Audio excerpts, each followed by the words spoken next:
The massive space station hung in the darkness like a glowing city.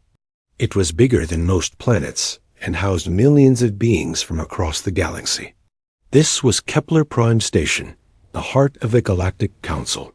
Ships from 100 different worlds came and went every day, their lights blinking like stars against the black sky dot in the council chambers.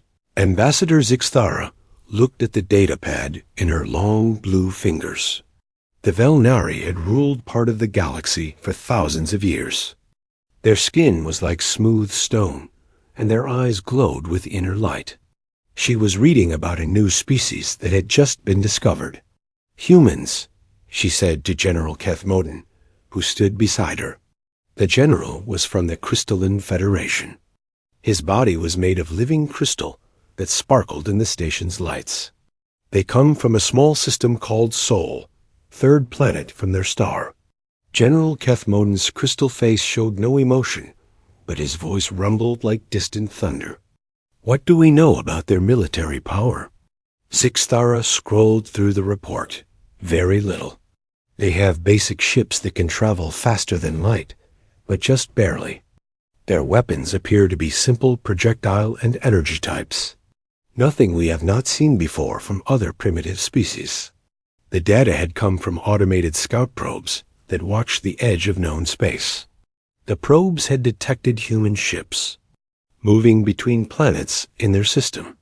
The ships looked crude and simple compared to Galactic standard vessels. They were made of basic metals and used old-style fusion engines for power. Their biology is also unremarkable, Zixthara continued. Average height and weight. No natural weapons like claws or poison. No thick hide or shell for protection. They live short lives compared to most galactic species. The report says they are curious and aggressive, but that is common for young species. General Kethmodin nodded his crystal head. How many ships do they have? The scouts counted maybe 200 vessels total. Most are small cargo ships or explorers. They have perhaps 30 ships that could be called warships, though they are tiny compared to our battle cruisers. In another part of the station, other council members were having similar conversations. The Sorok delegate, a massive reptile with scales like armor, laughed when he read about humans. They still fight wars on their home planet, he hissed to his aide. How can a species that fights itself be any threat to us? The hive queen of the insect empire looked at the human data through her compound eyes. Her translator bug crawled across her shoulder and spoke in a tinny voice. The queen finds their individual nature amusing. They have no hive mind, no shared consciousness. How do they coordinate anything? Meanwhile, in space near Earth, Captain Jake Morrison stood on the bridge of his ship. The Liberty was one of Earth's newest battleships. It was 300 meters long and carried a crew of 200. To human eyes, it looked powerful and sleek. To galactic standards, it was a small patrol boat. Morrison was a career military officer. He had served in the Earth Defense Force for 15 years, working his way up from lieutenant to captain. His brown hair was cut short, and his green eyes were sharp and alert. He wore the dark blue uniform of Earth's Space Navy. "Captain," said his communications officer, "we're getting a message from Earth Command." Morrison nodded. "Put it through." "Admiral." Chris Bennett's face appeared on the main screen. Bennett was the head of Earth's military forces. His gray hair and lined face showed his years of experience. "Jake, you've been selected for a special mission. The aliens who run this part of the galaxy want to meet with us." "What kind of meeting?" "Sir, they call it a welcoming ceremony. They want to bring you and a small delegation to their main station. You'll represent Earth in our first official contact with their Galactic Council." Morrison felt his stomach tighten. This was the moment humanity had been preparing for since they developed faster than light travel 5 years ago. "What are our orders, Admiral?" "Listen to what they have to say. Be polite, but firm. Don't agree to anything without talking to." Use first. And Jake ... quotes Bennett paused. Don't let them think we're weak. 3 days later, the Liberty approached Kepler Prime Station. Morrison stood with Colonel Lisa Parker and Admiral Bennett, who had joined them for the trip. Parker commanded Earth's Marine Forces. She was tough and smart, with short black hair and dark eyes that missed nothing. Bennett had insisted on coming personally to show the aliens that Earth took this meeting seriously. Look at the size of that thing, Parker said as they got closer to the station. It was huge beyond anything humans had built. The Liberty could have fit inside one of its docking bays with room to spare. Stay calm, Bennett told them. Remember, they asked us here. That means they want something from us. The Liberty docked at a small port near the bottom of the station. Morrison and his team were met by a group of aliens who looked different from anything in human movies or books. The leader was tall and thin with purple skin and forearms. He spoke through a translation device that made his voice sound like music. Welcome to Kepler Prime, the alien said. I am Coordinator Velinash. The Council is eager to meet your species. They were taken through corridors filled with aliens of every shape and size. Some walked on 2 legs like humans. Others floated or crawled or moved in ways that made no sense. The technology around them was far beyond anything Earth had developed. Walls that changed color as they walked past. Gravity that seemed to work differently in different areas. Lights that had no visible source. Morrison tried not to look impressed, but it was hard.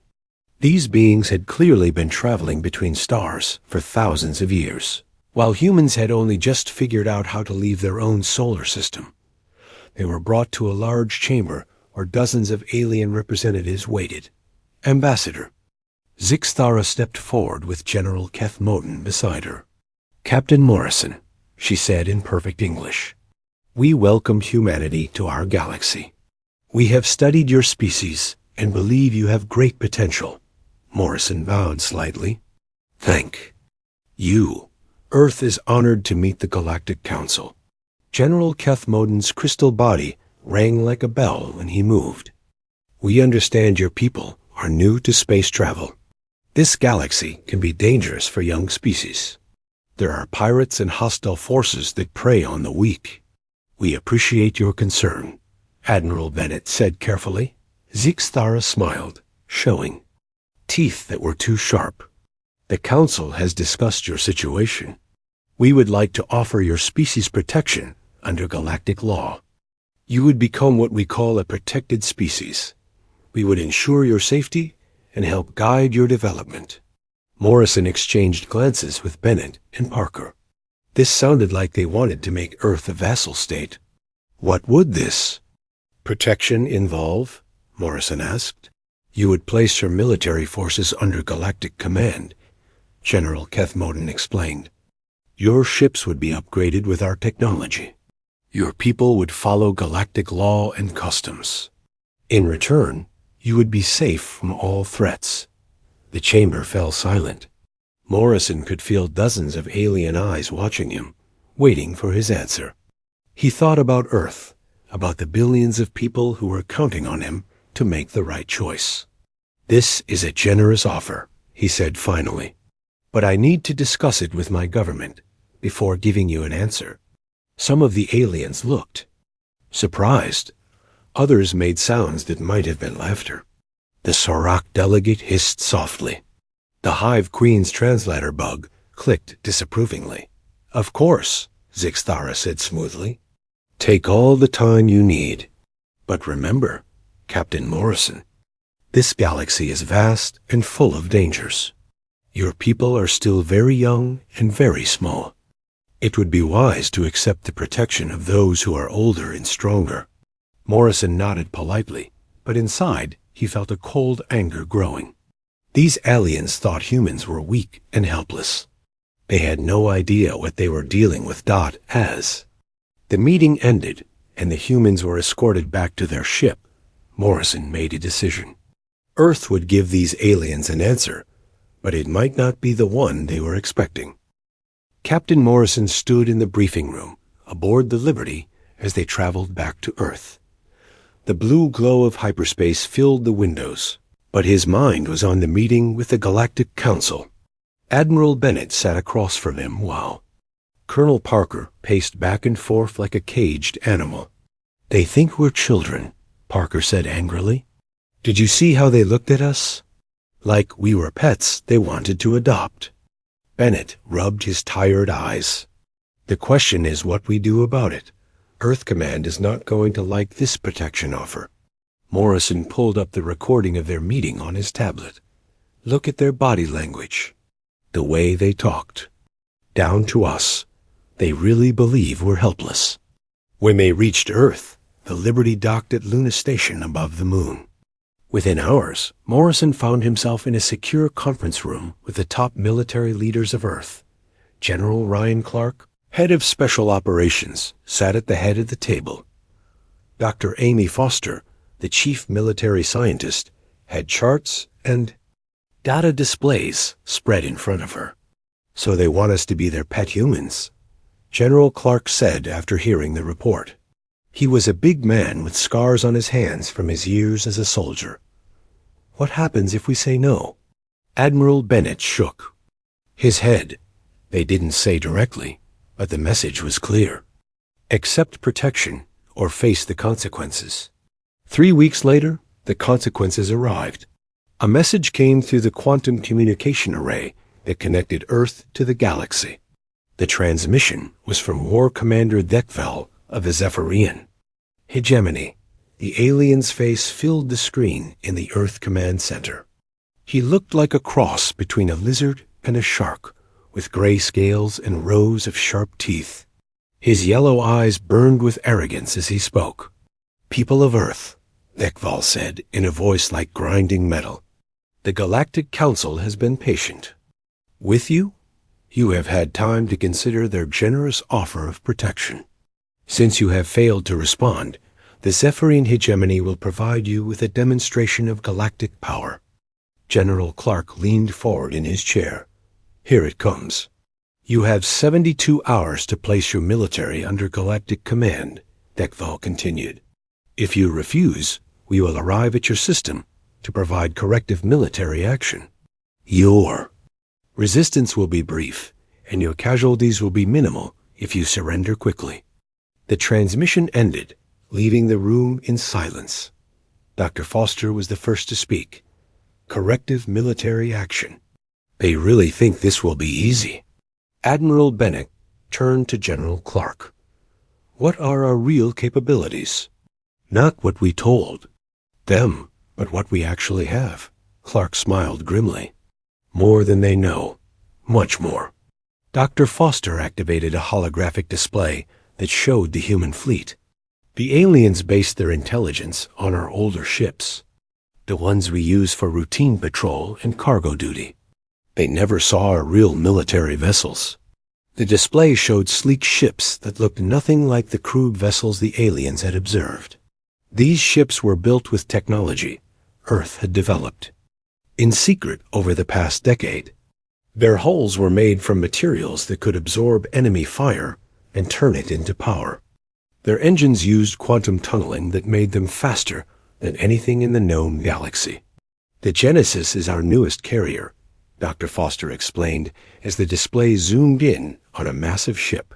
"Captain Steve Rogers commands her. She carries 300 fighter craft that can operate in space or atmosphere. Each fighter has adaptive weapons that can change configuration during battle." Another ship appeared on the display. "The Ranger is our stealth destroyer under Commander Kate Sullivan. The aliens can't detect her when she's running silent. Her weapons can punch through any known shield technology." General Clark stood up and walked to the display. "The aliens fight ritual wars. They have rules and honor codes. They try to minimize casualties and damage. They think war is a gentleman's game." He touched the display, and it showed human soldiers in advanced armor. "We don't fight that way. We fight to win. We fight total war." Major Dan Mitchell, appeared on the screen from his base on Mars. He commanded the Orbital Drop Division, Earth's elite assault troops. His face was hard and scarred from years of combat training. "My boys are ready, General," Mitchell said. "We've been practicing boarding actions and ship-to-ship combat. The aliens won't know what hit them." Admiral Bennett looked around the room. "So we're really going to do this? Fight a galactic power? They started it," Parker said. "They came to our system making demands. They think we're weak because we're new. Time to show them how wrong they are." Dr. Foster brought up another display showing Earth's defensive systems. "We have orbital weapons platforms that the aliens don't know about. Missile batteries hidden in asteroids.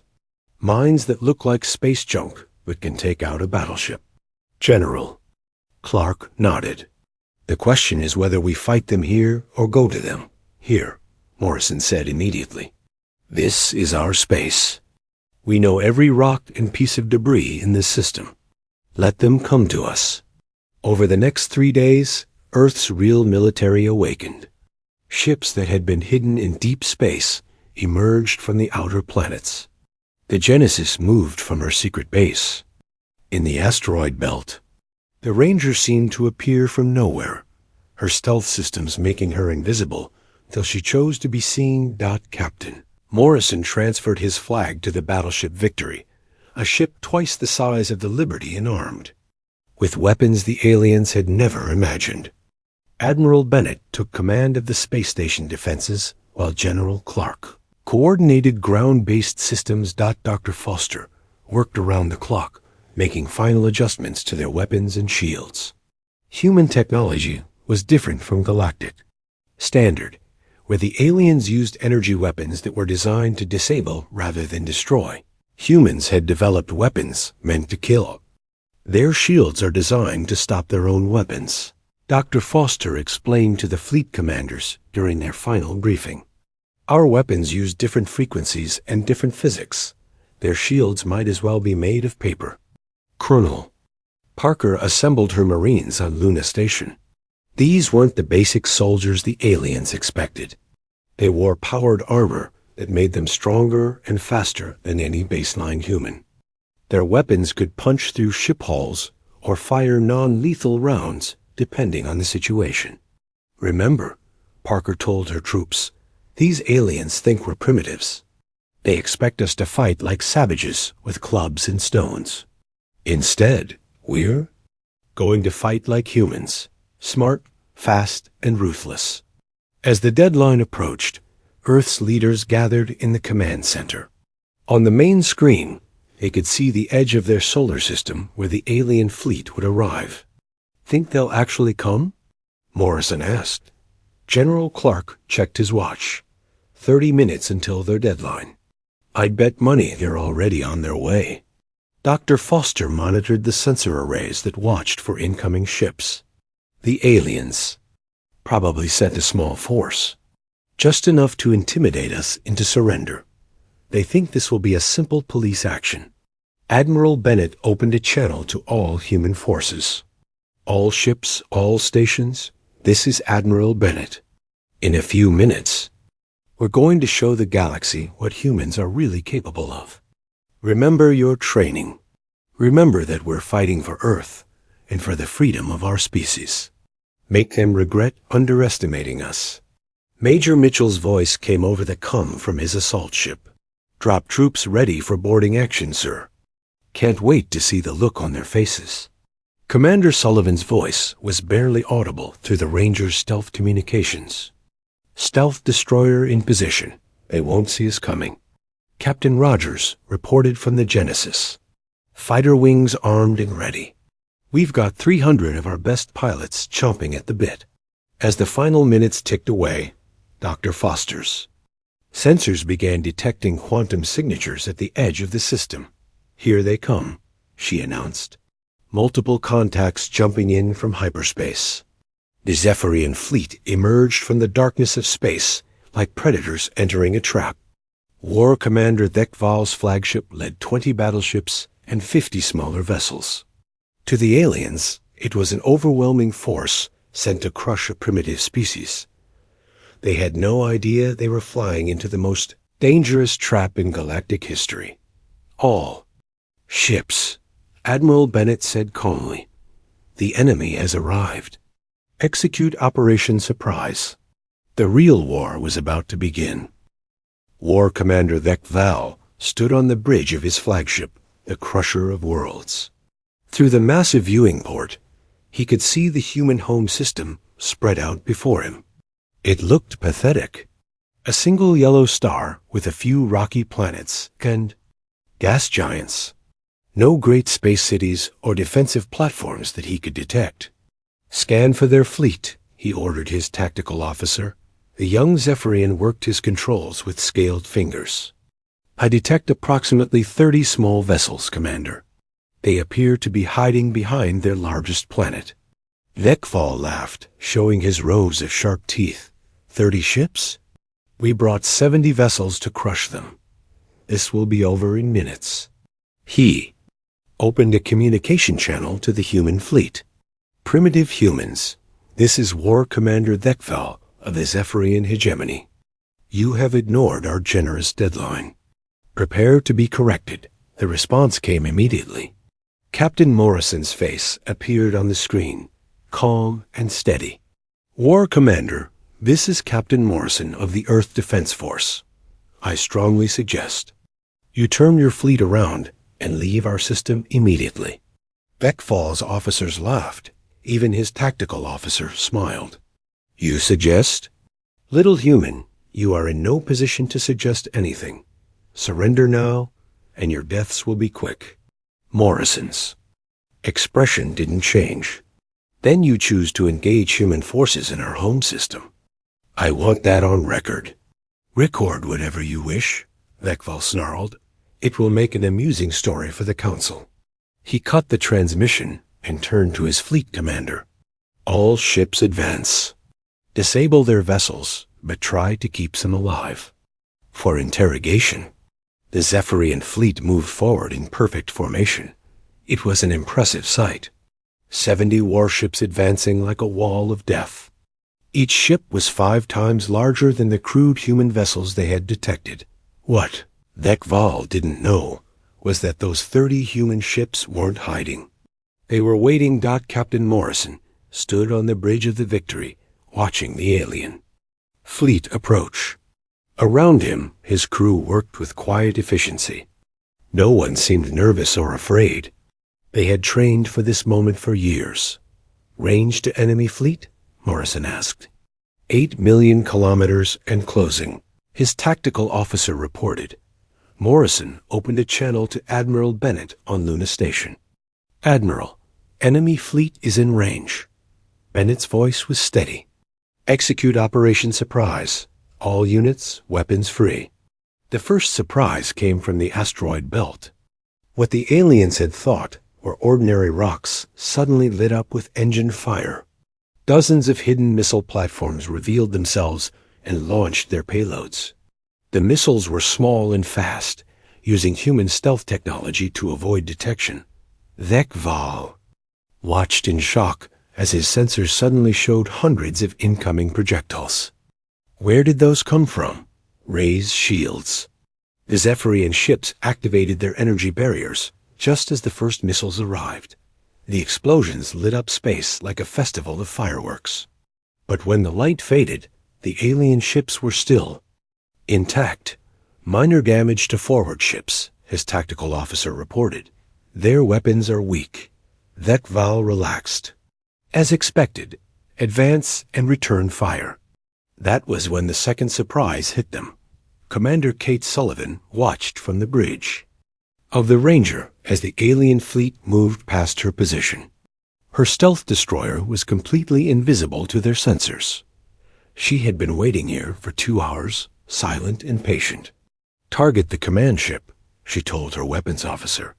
Full spread of quantum torpedoes. The Ranger fired from point blank range. The torpedoes were human weapons that used different physics than galactic standard. They passed through the alien shields like they weren't even there, and slammed into the hull of the Crusher of Worlds. The explosions ripped through 3 decks of the massive ship. Emergency lights flashed as atmosphere vented into space. Vekval was thrown to the floor as his ship shuddered under the impact. "Report," he shouted. "Hull breach on decks 7 through 9, his engineer called out. "How did they penetrate our shields?" Before anyone could answer, the third surprise arrived. "Captain." Steve Rogers gave the order from the bridge of the Genesis. "Launch all fighters. Show them what human pilots can do." 300 small craft erupted from hidden bays throughout the human fleet. They moved like a swarm of angry insects, faster than anything the aliens had ever seen. Each fighter was equipped with adaptive weapons that could change from energy beams to kinetic projectiles in seconds. The Zephyrian point defense systems tried to track the human fighters, but they were too fast and too maneuverable. The pilots had trained in Earth's atmosphere, learning to fly through storms and around mountains. Fighting in the open space was easy for them. Lieutenant Karen White dove her fighter between 2 alien cruisers, her weapons blazing. "This is Falcon Leader. Their armor is softer than we expected." Switching to penetration rounds, her fighter's weapons reconfigured automatically. The next shots went straight through the alien hull and exploded inside the ship, all across the battlefield. Human fighters swarmed the Zephyrian fleet. They struck like lightning and vanished before the aliens could respond. Every hit caused maximum damage because human weapons were designed for destruction, not the ritual combat the aliens were used to. Vekval tried to make sense of what was happening. How many ships do they have? This can't be only 30 vessels. His tactical officer's voice was shaking. "Sir, I'm detecting massive energy signatures throughout the system. They have ships hidden everywhere." That was when the real human fleet revealed itself. The 30 ships the aliens had detected were just scouts. The real Earth Defense Force had been waiting behind planets, inside asteroid fields, and in the shadows of moons. One by one, they powered up their engines and emerged from hiding. The Victory led 40 heavy battleships out from behind Jupiter. The Genesis was accompanied by 5 other carriers, each launching more fighters. Destroyers and cruisers appeared from every direction, surrounding the alien fleet. Admiral Bennett's voice echoed across all frequencies. "Zephyrian fleet, you are surrounded and outgunned. Surrender immediately, or we will destroy you." Vekval stared at the tactical display in disbelief. 200 human ships now surrounded his 70 vessels. Where had they all come from? "Impossible," he whispered. The intelligence reports said they only had 30 ships. Captain Morrison's voice came over the communication system. "Your intelligence was incomplete, War Commander. Those were our patrol boats and cargo haulers. This is our actual military." The human ships opened fire in perfect coordination. Their weapons were nothing like the ritual combat tools the aliens used. These were weapons of total war, designed to destroy enemies completely and efficiently. The Zephyrian shields, designed to stop their own energy weapons, were useless against human quantum cannons and kinetic projectiles. Ship after ship took critical damage as human firepower tore through their defenses. That Major Dan Mitchell's voice came over the tactical channel. "Drop troops away. Beginning boarding operations." Assault pods launched from human ships and attached themselves to disabled alien vessels. The pods burned through the hulls using plasma cutters, and human Marines poured inside. They wore powered armor that made them stronger and faster than any alien species. The Zephyrians had never experienced boarding actions like this. Human Marines moved through their ships like deadly ghosts, using stun weapons to capture crew members and explosives to disable critical systems. Within 2 hours, the battle was over. Half the Zephyrian fleet was destroyed. The other half was captured or disabled. Not a single human ship had been lost, and casualties were minimal. Vekval found himself a prisoner aboard the Victory, his hands bound with human restraints. Captain Morrison sat across from him in the interrogation room. "Your fleet is defeated," Morrison said calmly. "Your ships are captured or destroyed. What do you have to say?" Vekvil's yellow eyes burned with confusion and rage. "This is impossible. You are a primitive species. How do you have such weapons? Such tactics?" Morrison leaned back in his chair. "Because you never bothered to really study us. You saw our old ships and assumed that was all we had. You thought we were weak because we're new to space. You made the mistake of underestimating humans. The Galactic Council will hear of this," Vekvil snarled. Morrison smiled. "I'm counting on it. In fact, we're going to make sure they get full recording of this battle.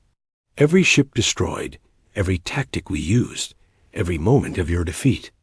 On Kepler Prime Station, Ambassador Zixthara and General Kethmoden watched the battle recording with growing horror. The other council members sat in stunned silence as they saw the Zephyrian fleet being systematically destroyed by the supposedly primitive humans. How is this possible? General Kethmoden's crystal voice cracked with disbelief. Zixthara's blue face had gone pale. "We have made a terrible mistake. These humans are not the weak species we thought they were." The recording showed human ships moving with impossible speed and coordination. It showed weapons that cut through galactic standard defenses like they were made of paper.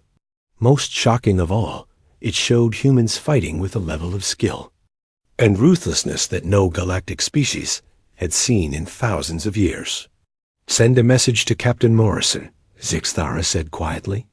"Tell him the Galactic Council requests another meeting, immediately." The balance of power in the galaxy had just shifted, and everyone knew it. Captain Morrison walked through the corridors of Kepler Prime Station for the second time, but everything was different now. The aliens who had looked at him with condescension before now stepped aside and watched him with fearful respect.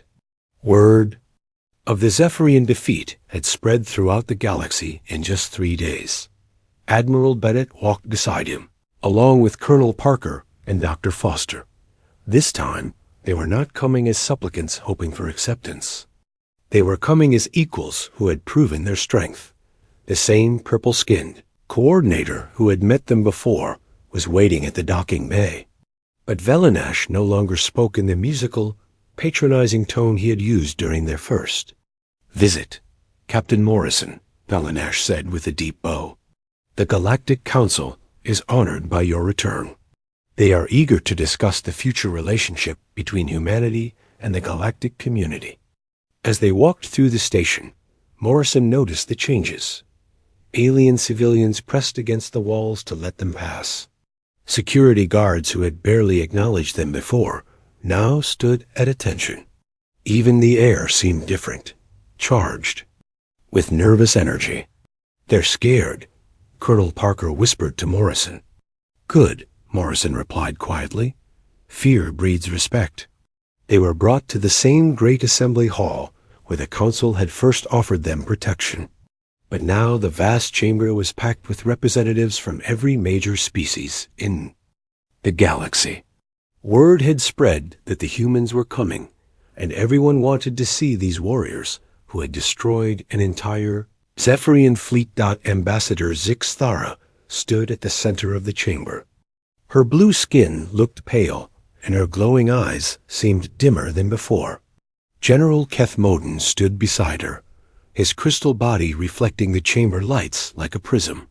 "Captain Morrison," Zixthara began, her voice carefully controlled, "the Galactic Council has reviewed the recording of your recent engagement with the Zephyrian fleet. We must admit that our initial assessment of human capabilities was incomplete."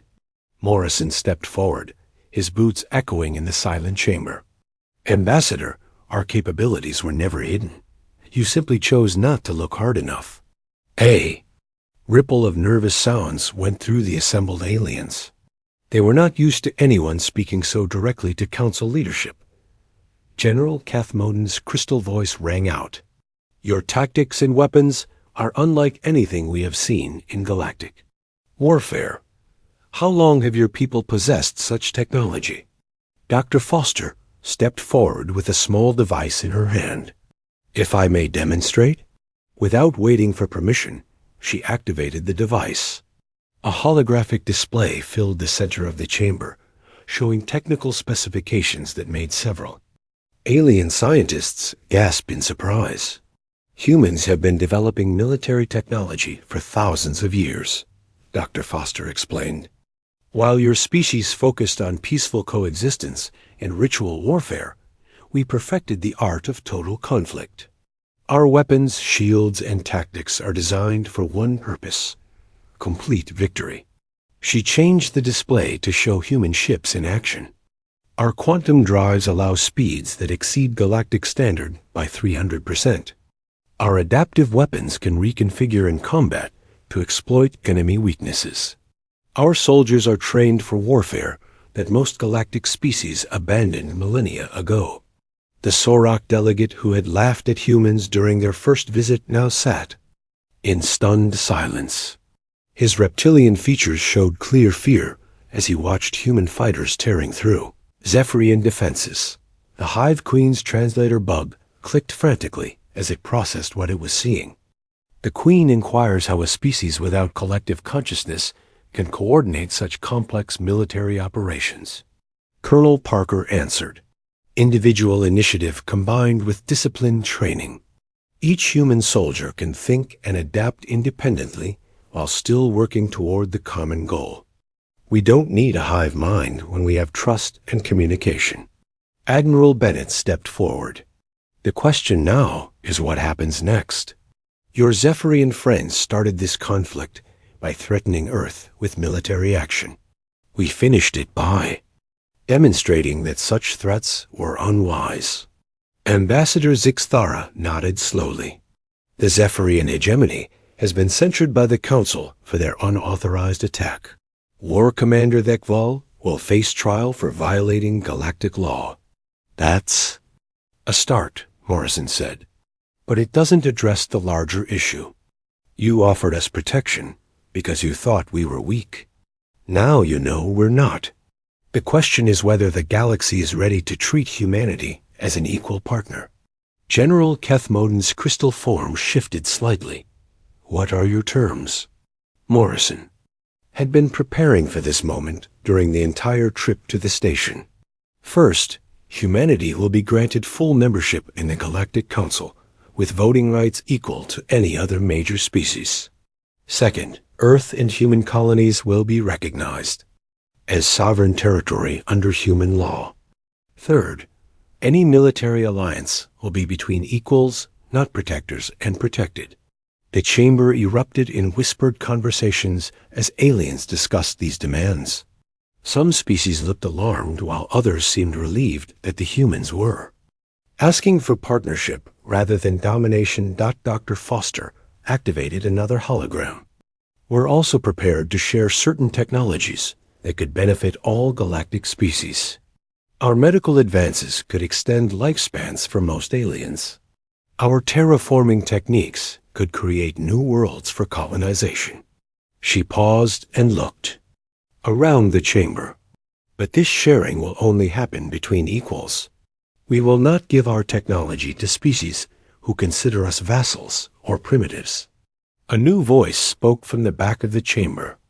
What guarantee do we have that humans will not use their military superiority to conquer other species? Morrison turned to face the speaker, a tall alien with metallic skin. The same guarantee you had with the Zephyrians or any other military. Power, none. But consider this. We could have destroyed their entire fleet and taken their technology. Instead, we captured most of their ships intact and treated prisoners according to our own ethical standards.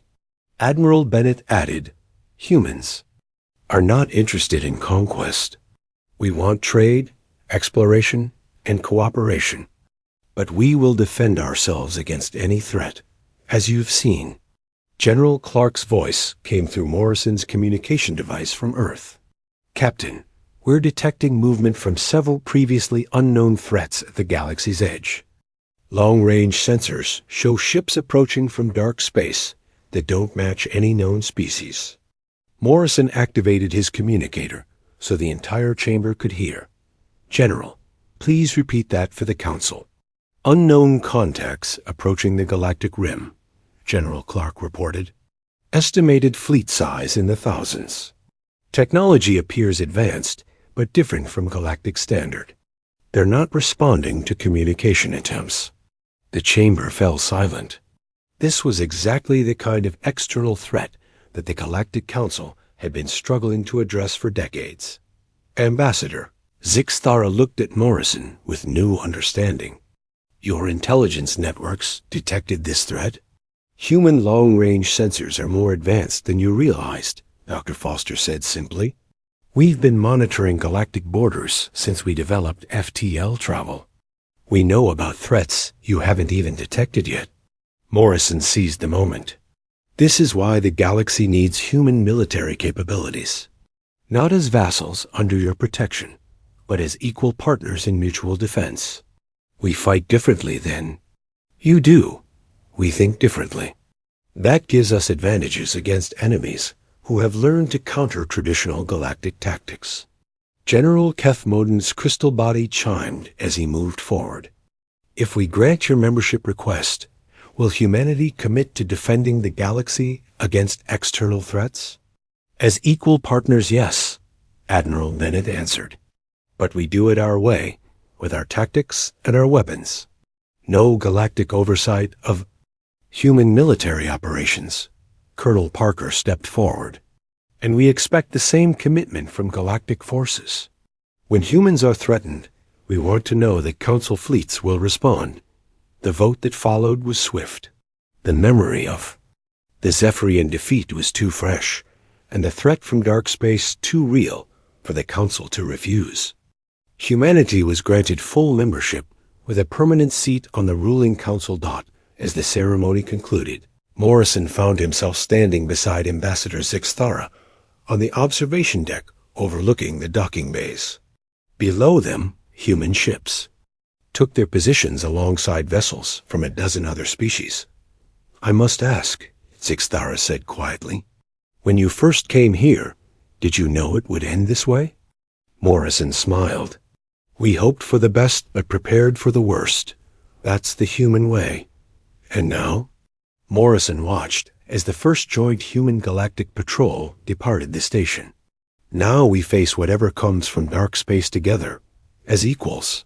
3 months later, when the unknown fleet finally reached the galactic rim, they found not the divided, ritualistic species they had expected to conquer, but a united galaxy backed by human military might. The invaders had made the same mistake as the Zephyrians. They had underestimated what humans could do. When they fought to protect something they cared about, the galaxy had learned that humanity's greatest strength was not their technology or their tactics, but their refusal to accept defeat when they believed in their cause. And now, for the first time in galactic history, that strength was fighting for everyone. The age of human isolation was over. The age of human partnership had begun.